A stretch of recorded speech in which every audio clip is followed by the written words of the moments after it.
క్రికెట్లో జట్టును నడిపించడం అంత ఈజీ కాదు. పైగా భారీ అంచనాలుండే టీమిండియాకు సారథ్య బాధ్యతలు ఎంతటి సవాలో ప్రత్యేకంగా చెప్పక్కర్లేదు.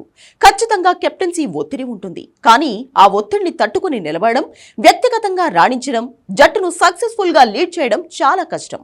గతంలో గొప్ప గొప్ప ఆటగాళ్లు సైతం గ్రౌండ్లో అద్దరగొట్టినా కెప్టెన్ గా మాత్రం చేతులెత్తేసిన వారే. అయితే భారత క్రికెట్ జట్టులో ఇప్పుడు గిల్ శకం మొదలైంది. రోహిత్ శర్మ నుంచి ముందు టెస్ట్ జట్టు పగ్గాలు అందుకున్న ఈ యువ ఆటగాడు రానున్న ఆసీస్ టూర్తో వన్డే కెప్టెన్సీ కూడా చేయబోతున్నాడు.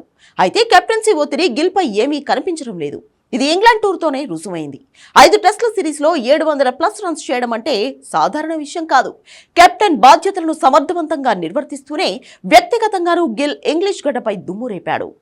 సాధారణంగా కెప్టెన్సీ వచ్చినప్పుడు ఉండే ఒత్తిడితో వ్యక్తిగత ఆట చాలా వరకు ప్రభావితమవుతుంది.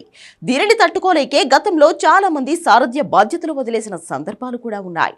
కోహ్లీ ఈ ప్రెషర్ను అధిగమించలేకనే కెప్టెన్సీకి గుడ్ బై చెప్పేశాడు. కానీ నాయకుడిగా నడిపించేటప్పుడు వ్యక్తిగతంగానూ రాణించే విషయంలో ధోని బాటలోనే గిల్ వెళ్తున్నట్లు కనిపిస్తోంది. ఎందుకంటే ఇంగ్లాండ్ గడ్డపై నిరూపించుకున్న గిల్ ఇప్పుడు స్వదేశంలోనూ అదే జోరు కొనసాగిస్తున్నాడు.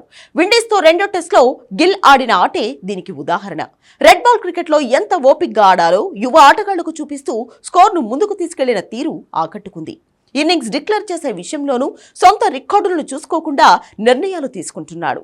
ఏ ఆటగాడి సత్తా అయినా, కెప్టెన్ టాలెంట్ అయినా టెస్ట్ క్రికెట్ను ప్రామాణికంగా తీసుకుంటుంటారు.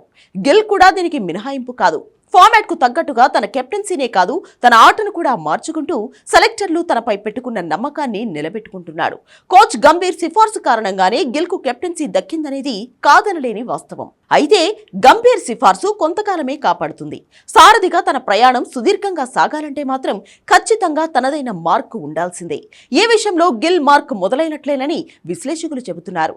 ఇప్పటికిప్పుడే పూర్తి 100% అంచనాకు రాలేకున్నా ఏడాది చివరికల్లా ఆస్ట్రేలియా, సౌత్ ఆఫ్రికా వంటి పెద్ద జట్లతో సిరీస్ తర్వాత గిల్ కెప్టెన్సీ విషయంలో పూర్తి క్లారిటీ రావడం ఖాయమని అంచనా వేస్తున్నారు.